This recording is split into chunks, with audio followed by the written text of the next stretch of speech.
सीतापते विधिकरार्चितकूर्मराज भण्डारितो नृहरितीर्थमुनीन्द्रलब्ध आनन्दतीर्थमुनिवंशयतीन्द्रपूज्य श्रीमूलराम भवता तव सुप्रभातम्।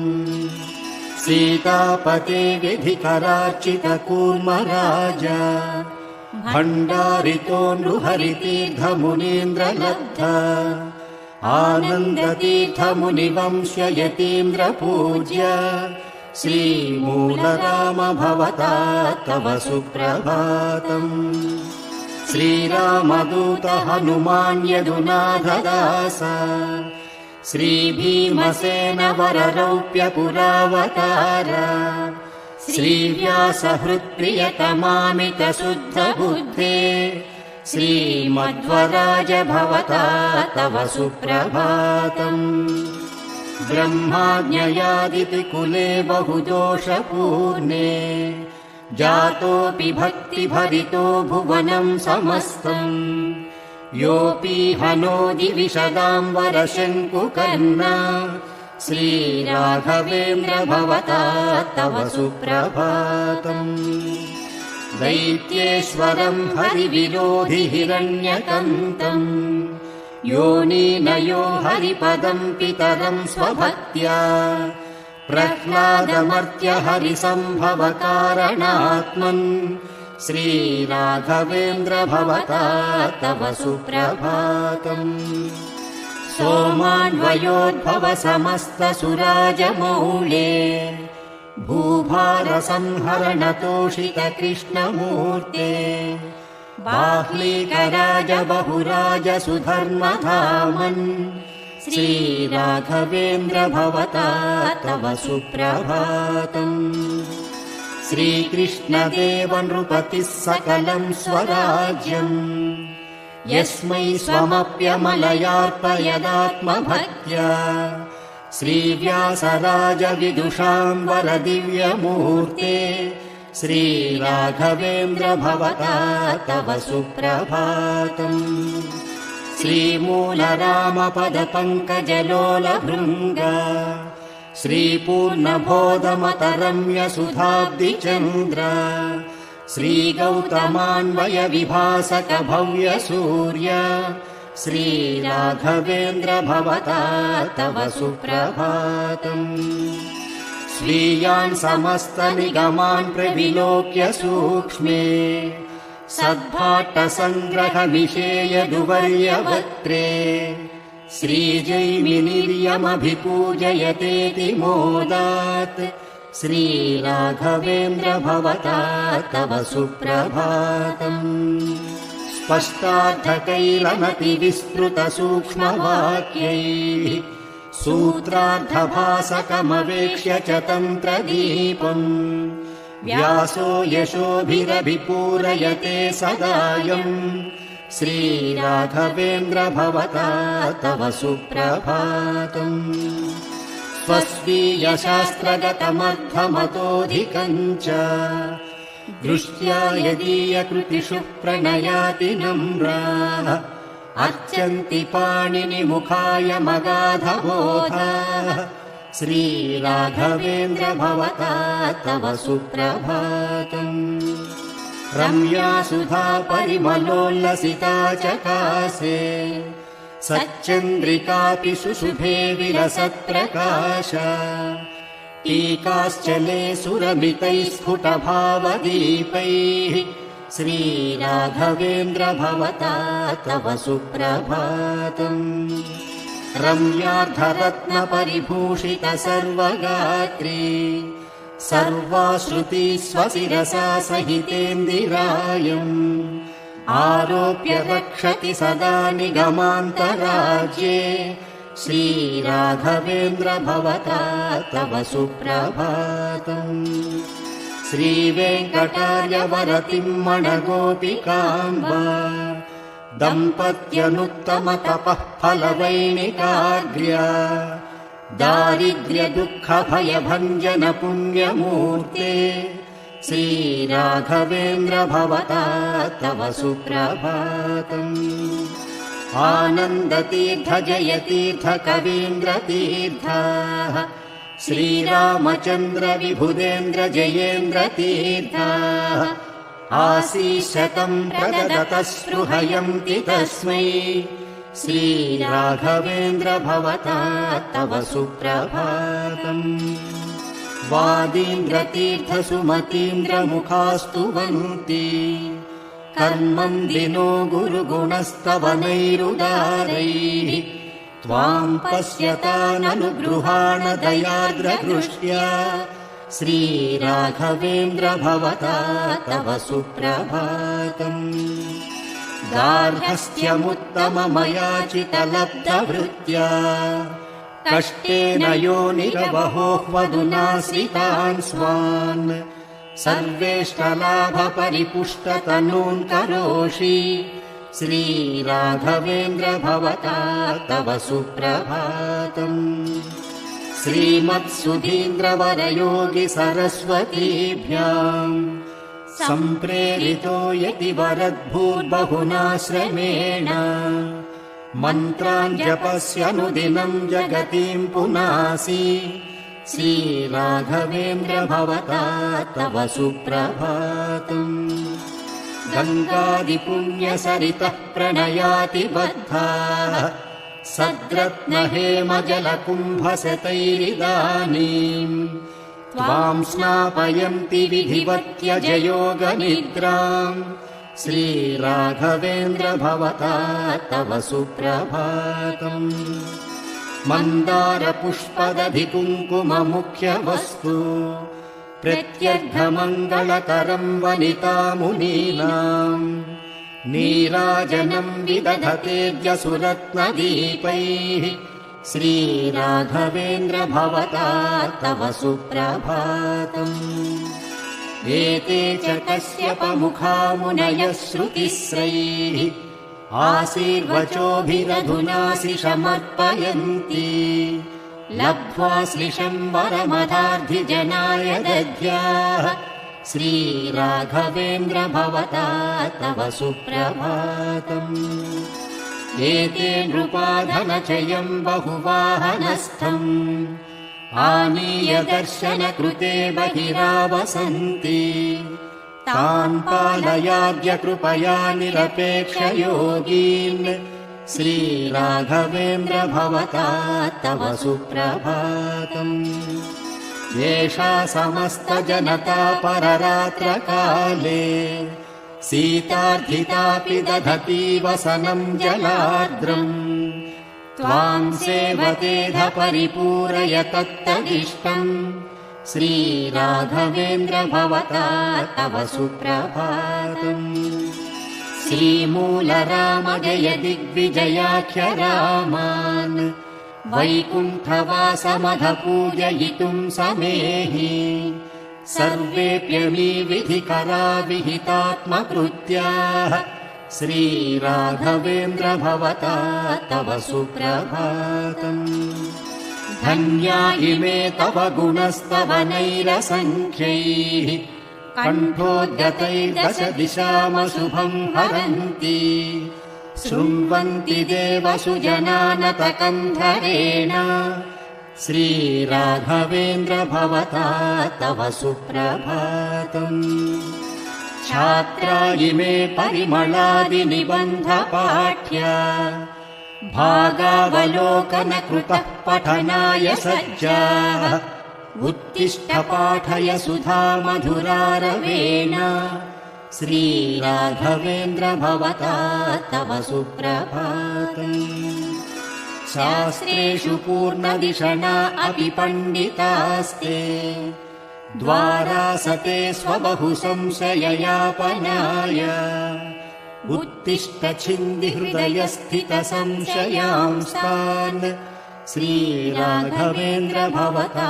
तव सुप्रभातम् मन्त्रालये सुरुचिरे वरतुङ्गभद्रा तीरङ्गते सकलदैवत सन्निधाने बृन्दावने निवसते गुरवेऽर्पितोऽहम् श्रीराघवेन्द्र भवता तव सुप्रभातम्। सन्तान सम्पदति शुद्ध विरक्ति भक्ति विज्ञानमुक्तिमुख सर्वफलप्रदातः वाग्देह सौष्ठवकराति पवित्रमूर्ते श्रीराघवेन्द्र भवता तव सुप्रभातम्। चिन्तामणिः सुरतरुः सुरधेनुपूर्वा भक्तेष्टदानकुशले त्वयि नम्र नम्रा स्वीये पदे समभिषिच्य समर्चयन्ति श्रीराघवेन्द्र भवता तव सुप्रभातम्। नानर्ति भक्तिभरपूरितदासगोष्ठिम् विस्मृत्य देहमुतलोकमिमं स्मरन्ति त्वां स्मारयन्त्यतुलनारदगानगोष्ठिम् श्रीराघवेन्द्र भवता तव सुप्रभातम्।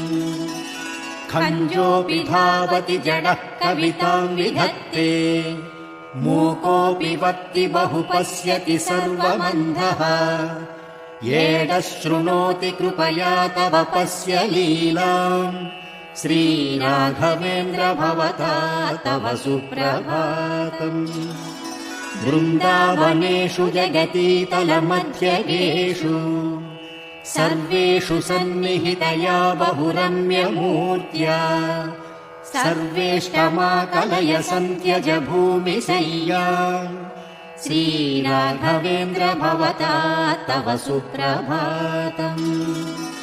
श्रीकृष्ण भक्तिमतुलामवलम्ब्यमाने सर्वास्ति शक्तिरिति डिण्डिमघोषपूर्वम् यो भूबुधस्वमहिमातिशयप्रकाशैः श्रीराघवेन्द्र भवता तव सुप्रभातम्।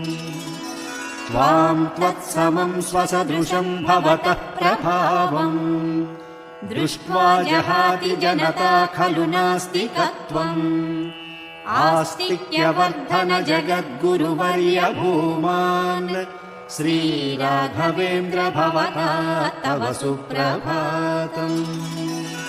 ऐरावत प्रमुख दैवत वाहनानि सिद्धानि सर्वविबुधैर्यभियापितानि तेषु स्थितो महिगतो दिश भक्तकामान् श्रीराघवेन्द्र भवता तव सुप्रभातम्।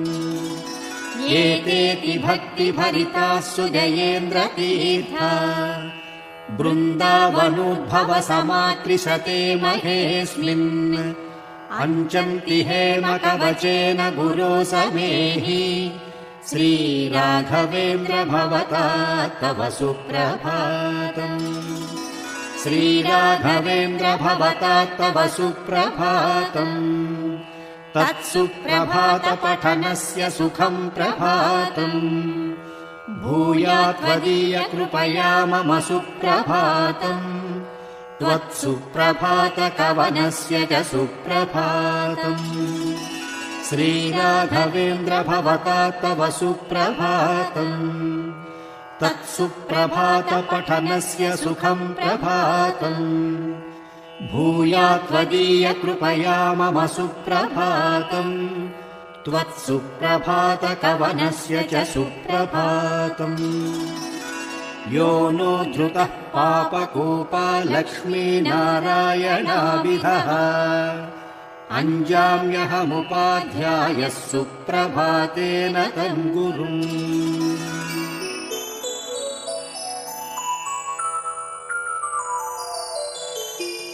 श्रीमदप्पणाचार्यकृत श्रीराघवेन्द्रस्तोत्रम् श्रीपूर्णबोधगुरुतीर्थपयोधिपारा कामादिमाक्षविषमाक्षशिरस्पृशन्ति पूर्वोत्तरामिततरङ्गचरत्सु देवाळि सेवितपराङ्घ्रिपयोजलग्ना जीवेशभेदगुणपूर्ति जगत्सु सत्त्वा नीचोच्च भावमुखनक्रगणैः समेता दुर्वाद्यजापतिगिलैर्गुरुराघवेन्द्र वाग्देवता सरिदमुं विमलीकरोतु।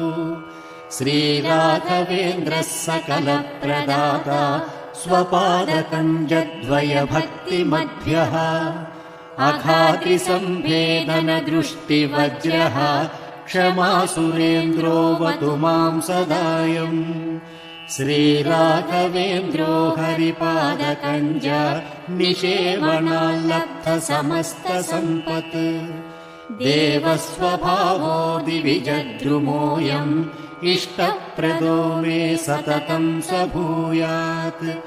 भव्यस्वरूपो भवदुःखतूला सङ्घाग्निचर्यः सुखधैर्यशाली समस्तदुष्टग्रहनिग्रहेशो दुरत्ययोपप्लवसिन्धुसेतुः निरस्तदोषानिरवद्यवेषः प्रत्यर्थिमूकत्वनिदानभाषः विद्वत्परिज्ञेयमहाविशेषो वाग्वैखरी निर्जितभव्यशेषः सन्तानसम्पत्परिशुद्धभक्ति विज्ञानवाग्देहसुपाठवादीन् दत्त्वा शरीरोत्थसमस्तदोषान् हत्वा स नो व्याद्गुरुराघवेन्द्रः।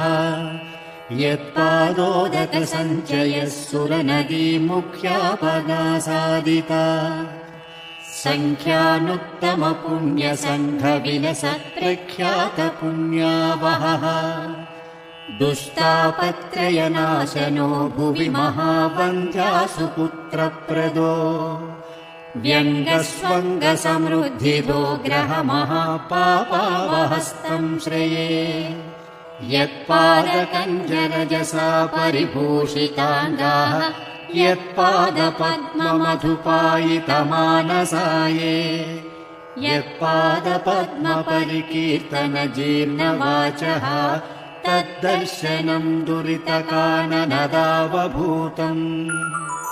सर्वतन्त्रस्वतन्त्रोऽसौ श्रीमध्वमतवर्धनः विजयीन्द्रकराब्जोत्थ सुधीन्द्रवरपुत्रकः श्रीराघवेन्द्रो यतिराट् गुरुर्मे स्याद्भयापहः ज्ञानभक्तिसुपुत्रायुः यशस्श्रीपुण्यवर्धनः प्रतिवादिजयस्वान्त भेदचिह्नादरो गुरुः सर्वविद्याप्रवीणोऽन्यो श्रीराघवेन्द्रान्न विद्यते अपरोक्षीकृतः श्रीशः समुपेक्षितभावजः अपेक्षितप्रदातान्यो श्रीराघवेन्द्रान्न विद्यते दयादाक्षिण्यवैराग्य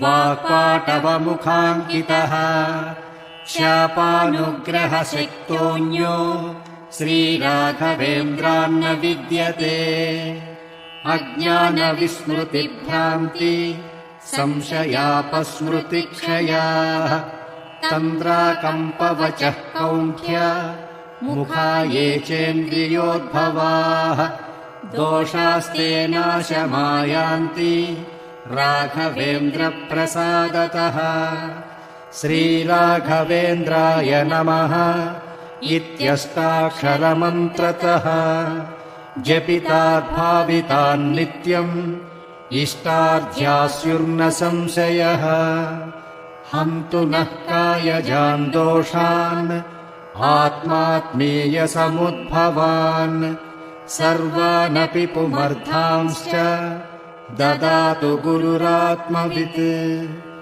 इति कालत्रये नित्यम् प्रार्थनां यः करोति सः इहामुत्राप्त सर्वेष्टो मोदते नात्र संशयः अगम्यमहिमा लोके राघवेन्द्रो महायशाः श्रीमध्वमतदुग्धाब्धि चन्द्रोऽवतु सदा नखः सर्वयात्राफलावाप्त्यै यथाशक्तिप्रदक्षिणम् करोमि तव सिद्धस्य बृन्दावनगतं जलम् शिरसा धारयाम्यद्य सर्वतीर्थफलाप्तये सर्वाभीष्टार्थसिद्ध्यर्थम् नमस्कारं करोम्यहम् तव सङ्कीर्तनं वेदशास्त्रार्थज्ञानसिद्धये संसारे क्षयसागरे प्रकृतितो गाधे सदा दुस्तरे सर्वावद्य जलग्रहैरनुपमैः कामादिभङ्गाकुले नानाविभ्रमदुर्भ्रमेमितभयस्तोमादिफेनोत्कटे दुःखोत्कृष्टविषे समुद्धर गुरो मामग्नरूपं सदा राघवेन्द्रगुरुस्तोत्रम् यः पठेद्भक्तिपूर्वकम् तस्य कुष्ठादिरोगाणाम्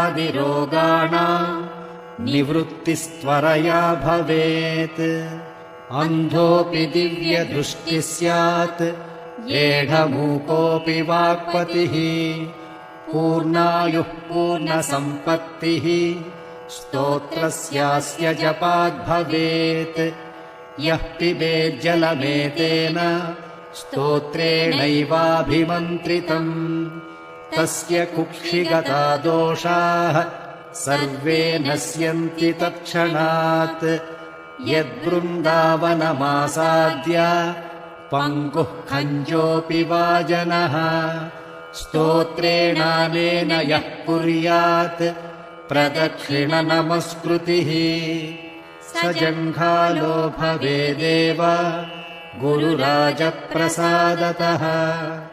सोमसूर्योपरागे च पुष्यार्कादिसमागमे योऽनुत्तममिदं स्तोत्रम् अष्टोत्तरशतं जपेत्